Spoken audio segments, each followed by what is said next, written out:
Você está bem? Para mim também é um enorme privilégio. Você é um companheiro de tantos momentos tão bonitos na nossa história de vida. E agora a gente com essa distância geográfica, mas essa afetividade e proximidade maior do que nunca, né? Washington, como a gente tem. Vou começar de uma maneira bem heterodoxa com você. Qual foi a primeira vez que a gente entrou em contato? Duvido que você se lembre. Lembro-se, eu tinha um trabalho muito bonito de Brahma. comunicação e você era importante que doía no Globo. Brahma. E eu te liguei para contar. Eu nunca, você sabe disso, né? Eu nunca tive o hábito de pedir aos meus amigos jornalistas uma notícia, a menos que ela fosse muito grande. E naquele momento eu achava que a gente estava fazendo um trabalho que era muito importante e eu te liguei para contar e você fez uma matéria espetacular no Globo. Deixa eu te corrigir. Deixa eu te corrigir. Naquela época, os jornais tinham coluna dedicada à publicidade, propaganda. A nossa repórter, na época, era Suzane Veloso, uma craque na área. Ela descobriu que na campanha que você estava fazendo, tinha uma mudança icônica do rótulo da Brahma, que não era mexido há, sei lá, décadas. E a gente descobriu e ia dar isso como furo. E isso ia queimar a sua campanha. Aí a gente negociou, em vez de dar nesse dia, até dar com mais destaque no domingo para você subir com a campanha junto. Então foi uma troca muito justa. Foi isso que aconteceu. Lembra? Foi, mas você está errado só na cerveja. A cerveja era antártica. Ah! Então você sabe. Então, mas você fez campanha para Brahma, não fez? Não, eu não fiz Brahma, não fiz nunca, não. Então Era eu esqueci. Antártica competindo com a Brahma Eu e não sou muito depois bom. as duas viraram Eu não sou uma muito bom. empresa só, né? Eu não sou muito bom em cerveja, mas eu me lembro que você depois até me mandou um engadado de cerveja. A Antártica, então. Eu lembrei todo o episódio, que absurdo, não lembrei da marca. E qual foi a segunda vez? Que aí foi um troço que eu fiquei encantado. Posso falar? A vez que evidentemente mais me encanta dos nossos contatos profissionais é num momento em que você já era o homem responsável pela comunicação da Rede Globo de televisão. Mas E foi um troço, você me foi um troço chama lá. muito bacana, porque mostrou ter uma grandeza sua. A gente ia fazer uma campanha, a gente tinha uma área de projetos sociais. E a gente achou muito importante fazer uma campanha na época sobre câncer de mama. E aí foi uma das poucas aventuras que eu tive na área de criação publicitária.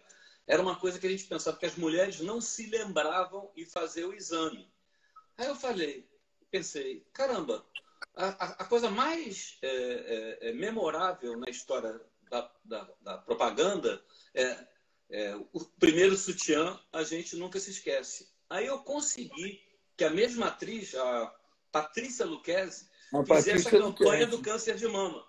Aí eu liguei para você para pedir autorização, porque de certa forma eu estava roubando uma ideia. Aí você me informou que não só liberou, como falou que é uma das campanhas com maior referência da história do país, não é isso? Foi para mim, eu, na verdade, achei aquele teu gesto, mais do que tudo, um elogio. Quando uma campanha de publicidade cai na cultura popular, você se sente elogiado. Aí passaram-se alguns anos e eu tive o privilégio de trabalhar com você tocando a comunicação da Rede Globo de televisão. E teve um momento que esse você vai lembrar, que é uma coisa da pré-história da nossa história, né? A gente tinha feito uma campanha linda com a canção Com a Luz dos Olhos Seus. Maravilhoso. Que era linda, muito bonita. E estavam fazendo um trabalho muito bonito para a Rede Globo.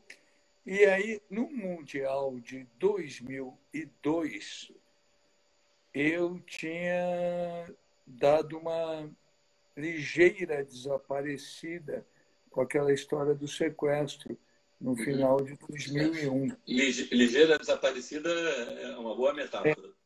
Eu desapareci 53 dias e vocês todos muito carinhosos comigo e tal. E aí a gente tinha o Mundial de 2002 e eu liguei para você, eu falei, Elângela, eu vou dar uma viajada para ver se eu me livro ainda um pouco dessa loucura que foi o sequestro. Mas para o nosso Mundial, a gente podia fazer uma coisa absolutamente nova se o Brasil ganhar o Mundial, que é fazer um comercial sobre a história do Mundial para entrar assim que acabar o jogo. Me lembro. E aí a gente ficou gravando todos os jogos, todas as vitórias, e no dia da final eu pedi que você abrisse um espaço dentro da edição da Rede Globo para o meu querido Andrés Bukovinski, que foi para lá e ficou editando o último jogo enquanto ele ocorria. Não, foi um espetáculo. E aí a gente botou o comercial imediatamente após o Brasil campeão mundial. Isso foi para nós um momento muito único. Foi o casamento da publicidade com o jornalismo, né? Porque foi em cima do troço. Nós dois tínhamos isso. Você era evidentemente um magnífico cliente. Eu era um bom publicitário. Eu era a publicidade, você era o jornalismo, e a gente conseguiu fazer isso, que é tão lindo. Eu até hoje olho aquilo como um dos grandes momentos da nossa vida profissional. Washington, chega da gente ficar trocando lembranças. Eu tenho feito com todo mundo que eu tenho entrevistado. Você tem o Washington Oliveira, assim, você não é um produto pronto. Eu confesso que eu não conheço a tua história de vida familiar. Porque acho que você chegou aqui por causa de uma história que você tem. Qual é a sua história? Onde você nasceu? Pai, mãe? Como é que foi essa história até você chegar na publicidade? Bom, Elângela, vou tentar resumir. Primeiro, eu acho que todo mundo nasce para fazer alguma coisa bem feita na vida, mas são poucos aqueles que têm a sorte de descobrir qual é essa coisa. Eu nasci numa família de classe média, muito média, no alto da Lapa, em São Paulo, quando, ao contrário do Rio, a Lapa nem era o ponto maior do mapa. A Lapa era longe mesmo. E eu tive uma coisa que foi uma maluquice, né? Eu, com 5 anos de idade, eu tive uma febre que não se sabia o que era. E eu já tinha tomado a famosa vacina do Sabin. Mas a minha tia, que era a parte rica da família, ligada à medicina, achou que eu poderia estar com paralisia infantil, mesmo com a vacina. Caramba! Que eu não estava. E resolveu, como minha irmã era recém-nascida, para evitar contágio, isso e aquilo, e ela não tinha filho, casada, sem filhos e tal, me paparicava, eu era o sobrinho queridinho, resolveu me isolar com ela durante 1 ano, no ano que minha irmã nasceu. Esse ano, que teria sido a pior coisa na história da minha vida, foi a melhor, porque eu fiquei praticamente 1 ano sem andar. E foi quando eu aprendi a ler e escrever. Aí eu aprendi a ler e escrever, puxa, é maravilhoso, né? E eu aprendi a ler e escrever o Monteiro Lobato, do Reinações de Narizinho aos 12 Trabalhos de Hércules. E aí o que aconteceu? Um ano depois ficou provado que eu não tinha nada. Eu fui jogar basquete, eu estava muito bem fisicamente, mas eu sabia ler e escrever. Isso era muito bom. E aí aconteceu uma coisa, que no início da adolescência eu já sabia que eu queria fazer alguma coisa que estivesse ligada ao gesto de ler e escrever, principalmente. A escrever. Eu não tinha ainda noção da palavra mídia, que a palavra mídia aparece depois com Marshall McLuhan, já eu com 18 anos de idade. Mas eu queria escrever para o jornal, para a revista, para a televisão, para o rádio, para tudo. Por outro lado, meu pai era um vendedor. Meu De pai quê? era um bom vendedor de pincéis. Ele vendia pincéis na fábrica de pincéis Tigre. E ele ia nos depósitos de material de construção, onde ele vendia com enorme facilidade, e eu ia com ele, aprendia. E aí, na adolescência, eu racionalizei que existia um lugar onde misturava escrever com vender e vender com escrever, que era na publicidade. Por quê? Porque a geração anterior à minha, a geração dos DPZ, que depois foram meus patrões, do Alex Pericinoto, do Boni, que foi publicitário, já tinha profissionalizado a publicidade brasileira. Então, quando eu comecei com 18 anos de idade, que eu virei o tal menino prodígio da publicidade, eu cheguei exatamente no momento prontinho para um moleque com as minhas ambições. Eu tive o privilégio de chegar no lugar certo na hora certa. E tem uma coisa, né, Langer, que na minha geração, a maior parte dos caras com talento, algum talento, e eu tinha amigos muito talentosos, todos eles queriam ser publicitários só para ganhar um dinheiro e depois ser uma outra coisa. Fazer um grande filme, escrever uma grande canção, fazer um grande livro. E eu era o único daquela turma que queria ser um publicitário. Era até muito curioso, né? Porque eu lembro, todos nós, obviamente, naquela geração, particularmente com aquele Brasil de uma ditadura política constrangedora, todos nós, de um jeito ou de outro, éramos do que a gente chamava de gente de esquerda.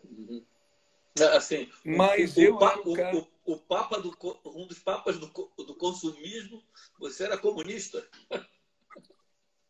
Não, é porque é que eu tinha lido Mayakovsky. Eu já tinha noção que não se fazia a revolução política sem a revolução estética. Bacana. E que a melhor maneira de combater o sistema era se infiltrar dentro dele. Eu tinha todos esses, entre aspas, pensamentos na minha cabeça. E aí eu fui para a publicidade com tudo. Infelizmente deu certo, né? Eu quero retomar outro caminho, mas assim, mesmo antes da pandemia, ser melhor do que assim, a publicidade tem dois aspectos. Primeiro, eu acho que a propaganda, a publicidade, ela ficou meio paralisada com, não estou dizendo que esteja certo ou errado, com o politicamente correto. As campanhas que você fez no passado, hoje seriam chamadas de machistas, tem proibição de produtos infantis, esquecendo que quem consome é o pai. Eu não estou entrando no mérito. E ainda tem a questão da mudança dos veículos. Assim, até quando as pessoas vão aceitar ver um programa de televisão com propaganda no intervalo? Não está na hora da... Vai vir uma reinvenção aí? Tem um monte de reinvenção, né? Vamos pensar. Vai. daquelas coisas que eu fiz que era um sucesso avassalador, como as meninas da Melicinha. Vamos lembrar como elas eram mal educadas com as professoras. Então, no quadro do politicamente correto, talvez hoje fosse inaceitável. O próprio primeiro sutiã, se alguém quiser achar que é coisa de tarado, nas redes sociais, vai achar. Então, são muitas coisas. Eu acho que o politicamente correto e o politicamente incorreto estão amplamente errados. Por quê? O politicamente correto, às vezes está tudo certo, mas é chato. E o politicamente incorreto, às vezes, está engraçado, mas é mal educado. Eu acho que no meio disso tem uma coisa que eu batizei do politicamente saudável, que é o quê? Aquela coisa que respeita a irreverência, o bom humor, o senso crítico, uma série de coisas que sem elas a vida não existe. Então a gente precisa ir para o politicamente saudável. Boa. Nesse momento, essa minha atividade, né, onde eu sou uma espécie de pré-história dessa história, ela vive um momento muito difícil no mundo inteiro e no Brasil, porque ela não está percebendo que o melhor de tudo é se basear na grande ideia, seja ela para o veículo que for. Então, a grande ideia que é sagrada. A gente não vai perder o jornal, o rádio, a revista. A gente vai ganhar o digital, vai ganhar o cabo, um monte de coisas, se a gente souber se unir. No Brasil aconteceu uma coisa, que se criou uma boba luta de classes entre online e offline, onde a gente não tem os vencedores. Os vencedores são aqueles que, sem dúvida nenhuma, e em Londres particularmente isso vai muito bem, forem capazes de criar ideias que estejam presentes em todas as mídias, com a característica de cada uma das mídias.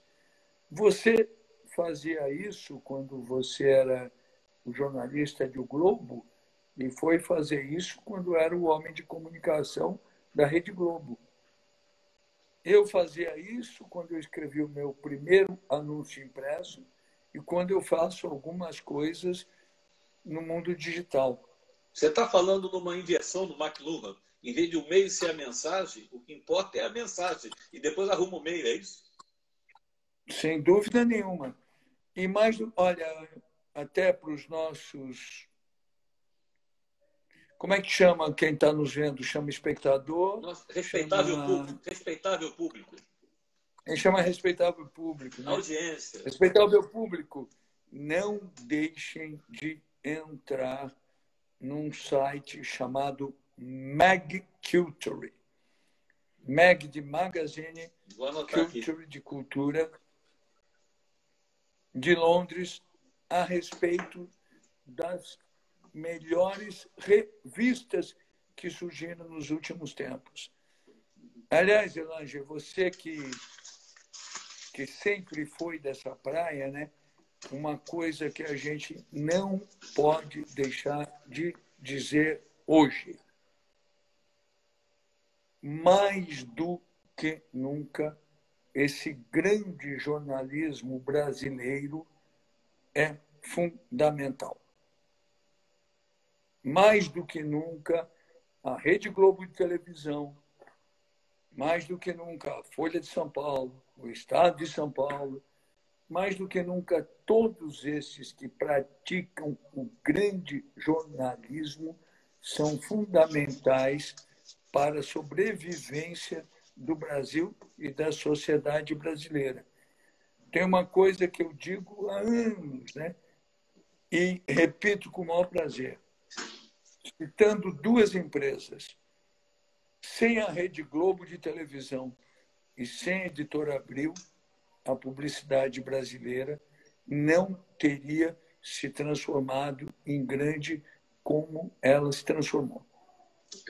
Sem a Rede Globo de televisão, sem a Editora Abril, você possivelmente hoje não estaria falando comigo aqui, porque ninguém estaria querendo ver. Você é um entrevistado, mas eu queria fazer um comentário assim, pela minha experiência. Eu estou fora da Globo há 6 anos. Isso que você está falando, vamos sair do jornalismo e vamos pegar na questão do entretenimento. Eu acho que a Globo é uma das últimas trincheiras da identidade cultural brasileira. Tem um peso... concorda com isso? Elanger, eu te diria o seguinte, sem nenhuma crítica à Bolívia, sem a Rede Globo, o Brasil seria uma Bolívia na comunicação. Olha só. É muito bonito, é muito espetacular o que a Rede Globo fez. É muito espetacular o que a Editora Abril fez. É muito consequente o trabalho da Folha de São Paulo nas diretas. É muito importante o Estado de São Paulo publicando aquelas receitas no auge da ditadura militar. Nós temos que ter respeito e amor por isso, porque só isso nos levou a ser um país que nos dá orgulho. E isso é fundamental para a gente. Infelizmente só vai chegar a essa conclusão quando der mal. Espero que não dê mal. Washington, você é um especialista. Não é que você ficasse estudando a cabeça do consumidor, mas é meio que sabe como é que por onde vai, né?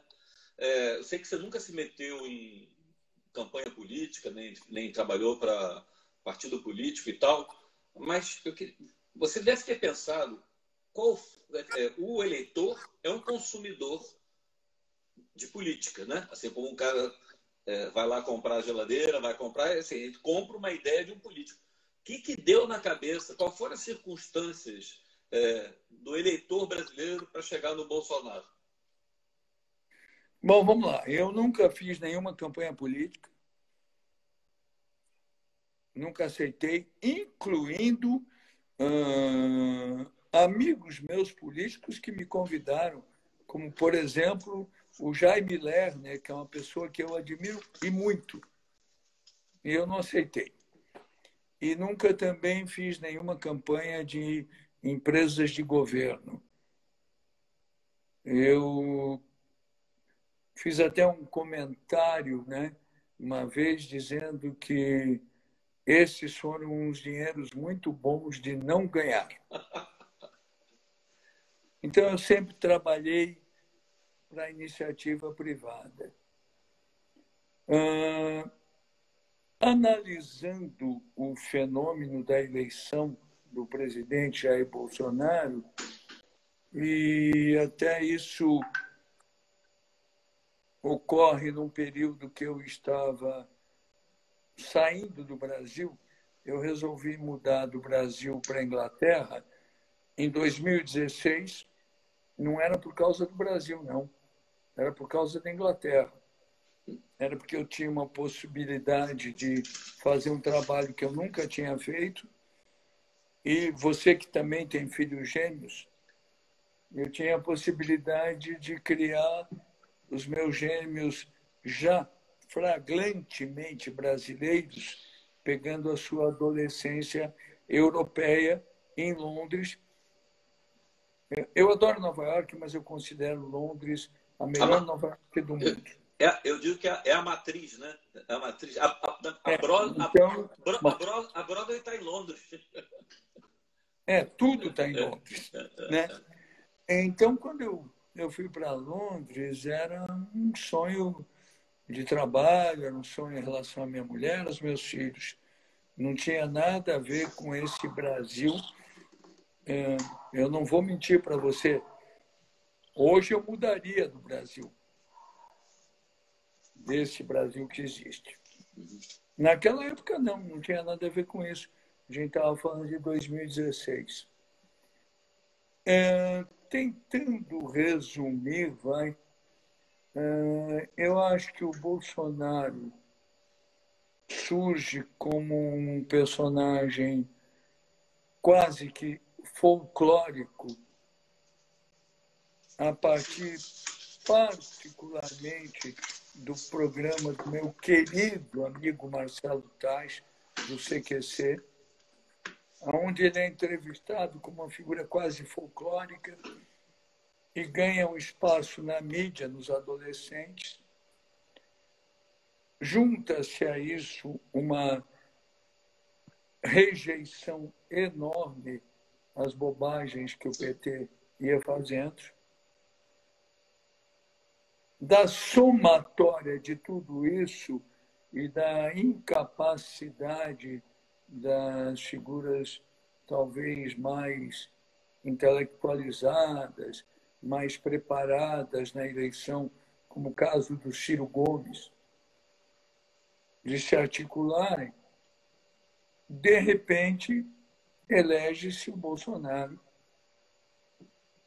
E ele, na minha opinião, é um candidato que continua eternamente candidato.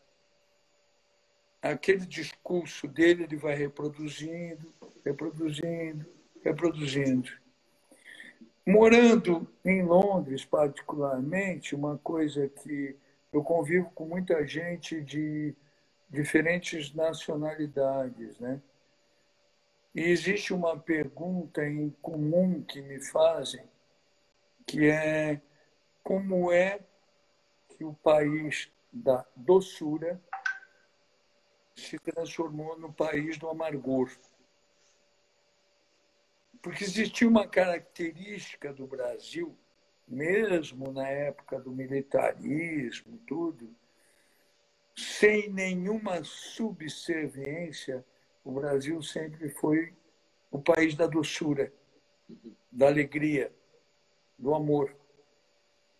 Eu vi uma matéria, Lange, muito bonita, de um ex-editor do Guardian.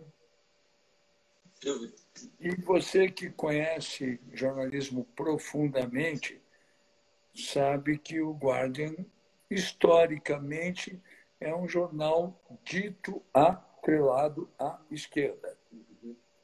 Mas os jornais que, por exemplo, mais combatem o governo Bolsonaro do Brasil é o Financial Times Weekend, absolutamente de direita. Se é que existe direita e esquerda, isso é um outro assunto que eu nem sei se existe mais. E a revista que também mais combate é a Economist. Sem dúvida nenhuma, não é de esquerda. A revista do liberalismo. Mas um ex-editor do Guardian deu uma entrevista que eu achei muito bonita, porque eu achei romântica, achei afetiva, onde ele dizia que se ele continuasse editor do Guardian, ele não daria 95% das matérias que a imprensa europeia dá sobre o presidente do Brasil, Bolsonaro, porque ele considera que esse presidente é um gerador de fatos contraditórios para esconder fatos de nível não aceitáveis. E que, particularmente, o Brasil, que ele gostava de noticiar, era o Brasil do Tom Jobim, do Oscar Niemeyer e do Ivo Pitangui. Aí, quando os meus amigos me perguntam o que eu faria para vender o Brasil, as duas coisas que eu respondo são muito simples. A primeira, eu melhoraria o produto. Não dá para vender um mau produto. Como é que se melhora esse produto? Com comportamento, com atitude. Você não pode ficar numa pandemia sem ter um ministro da Saúde. Você não pode ter um ministro que minta o próprio currículo e assim por diante. Então, você tem que melhorar o produto. E a outra coisa, nós temos, Elângela, e você sabe disso, a tua vida profissional te deu o encanto e privilégio de acompanhar isso. Nós temos tantas pessoas físicas brasileiras mundialmente espetaculares que, da somatória dessas pessoas físicas, nós poderíamos fazer e construir a imagem da pessoa jurídica Brasil. Washington, era uma pergunta que eu não sei responder, iria te fazer, e tem muita gente perguntando. De onde surge esse... Eu já entendi por que a gente entende por que dá Bolsonaro. Mas essa coisa do amargor, assim, a gente viu, né, famílias brigando, a gente virou o país da cisânia, se discute qualquer coisa.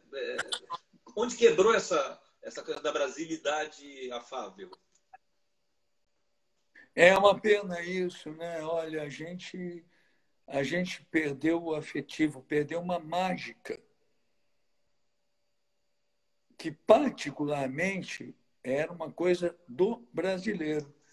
Eu não vou esconder isso de você, Langela. Eu tenho alguns, entre aspas, amigos ou ex-amigos, que hoje a gente não tem mais o prazer de conversar.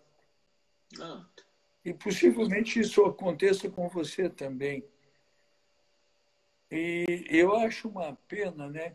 Eu acho que esse universo da grosseria que o mundo foi se auto-invadindo, particularmente com pessoas como o Trump e o Bolsonaro, foi se multiplicando. E não há dúvida nenhuma o seguinte, e o Humberto Eco falou disso já tem um tempo. As redes sociais deram voz aos imbecis. É verdade. Então, você tem um monte de gente que, através das redes sociais e outras que, através da covardia, do anonimato, se manifestam fazendo grosserias. E essas grosserias vão se multiplicando. Aliás, é muito curioso, né, também a gente imaginar que as grosserias vão se multiplicando sob a ótica do discurso e também sob a ótica do comportamento. Olha, vou dar um outro exemplo. Nossa, como é lindo você ser casado com uma linda mulher. É tão bom, né? Que privilégio. Que coisa mais maravilhosa. E como é lindo uma linda mulher gostar de si própria. Agora, será que é verdadeiramente necessário a tua linda mulher se mostrar sexy 24 horas por dia no Instagram? Talvez não, né? Aliás, tem umas coisas, né? Porque, assim, essa história de rede social, eu sempre falo disso, né? Rede social tinha quando a gente era menino. a minha avó italiana, fofocando, essa que era a palavra, com as outras velhinhas italianas sobre a filha da vizinha que tinha agarrado o namorado no poste, era uma rede social. É. O que mudou foi a tecnologia. Agora, assim... Quando nós éramos muito garotos, tinham chatos que, quando eles viajavam, nós éramos poucos os que viajavam, né? Mas eles viajavam, eles faziam fondue na casa deles com uma projeção de slides da viagem. É o Instagram, né? O Instagram é o chato sem o fondue. Então, essas coisas todas vão mudando, mas a gente tem que ter bom senso para julgar, para ser ético, técnico, afetivo, um monte de coisa que está faltando nesse nosso mundo de hoje. Você comentou o mundo, que eu ia tocar nesse ponto. É claro que a gente sabe a situação do Brasil, mas acho que o mundo mesmo tem uma onda conservadora, começar com a própria Inglaterra, saindo da comunidade europeia. Acho que a humanidade está meio que dando um passo para trás, você não acha, não? Sem dúvida. Você sabe que na Inglaterra aconteceu uma coisa. O Boris, junto com o Trump e o Bolsonaro, errou na mosca com o Covid. Foram os 3 grandes errados da história. Só que o Boris percebeu antes que ele tinha errado. Porque ele ficou doente, né? Não, primeiro ele foi na televisão dizer que ele tinha errado. E 5 dias depois ele ficou doente. Mas aconteceu uma coisa que essa eu achei notável. Ao contrário de qualquer outro país, os contendores, os políticos, não saíram na porrada. Deram parabéns. Inimaginável. Você errou? Não, no Brasil, não. Virou pancadaria. Nos Estados Unidos também virou pancadaria. Em Londres ele errou, pediu desculpa. 5 dias depois pegou o Covid. No 6º dia, chegou na minha casa, em Belgravia, uma coisa que eu fiquei maravilhado, que era uma espécie de guia de como me comportar. Aí dizia assim, olha, você saia o mínimo possível, só para compras básicas, farmácias, mas não deixe de sair, desde que acompanhado pelo máximo de uma pessoa e com a distância técnica, para fazer uma grande caminhada diária. Igualzinho o Brasil. Porque a caminhada é fundamental para a tua saúde. A outra coisa que eu vi, Lange, que me emocionou foi o seguinte. As ruas vazias, né? Aí se fez o quê? Se aproveitou para reformar todos os serviços públicos necessários. Obviamente, né? É claro. Não vai passar automóvel, não tem ninguém. Vamos arrumar a rua. A outra coisa muito bonita, eu sou filho de um vendedor de pincéis, né? Então, para mim, um depósito de material de construções é algo quase que sagrado. Os depósitos de material de construção, igual às farmácias, estavam abertos porque te davam a possibilidade de você dar uma arrumadinha na tua casa. E muita gente fazia isso.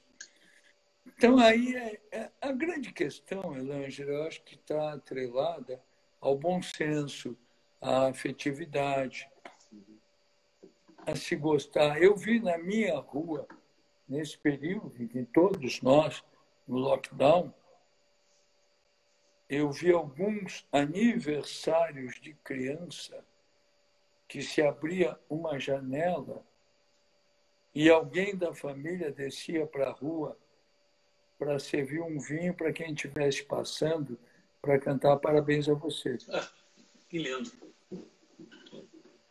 Isso é muito bonito, né? Washington, você está na França, mora em Londres, assim, já está no a Europa já está no novo normal? Bom, Elange, eu não gosto da expressão novo normal. Eu Eu acho ela, eu acho ela mais um daqueles clichês que aparecem e desaparecem. Na verdade, eu acho que a gente, no mundo, tem vivido um velho anormal.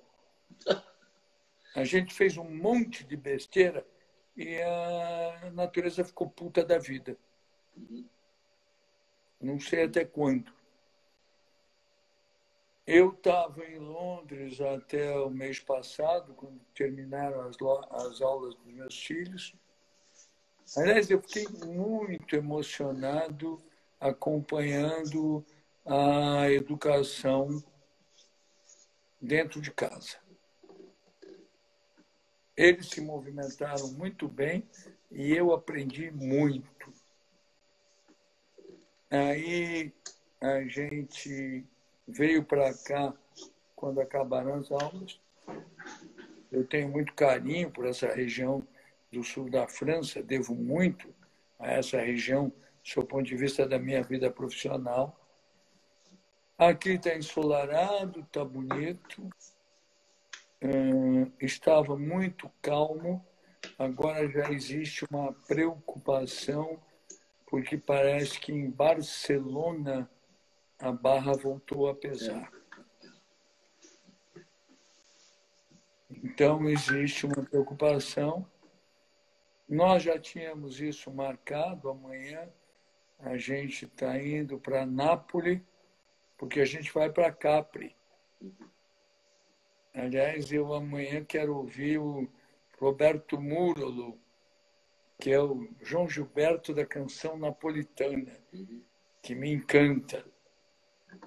Mas, em princípio, as coisas beiram uma certa proximidade da normalidade. Se chama de novo normal, é que não é normal. Normal é normal.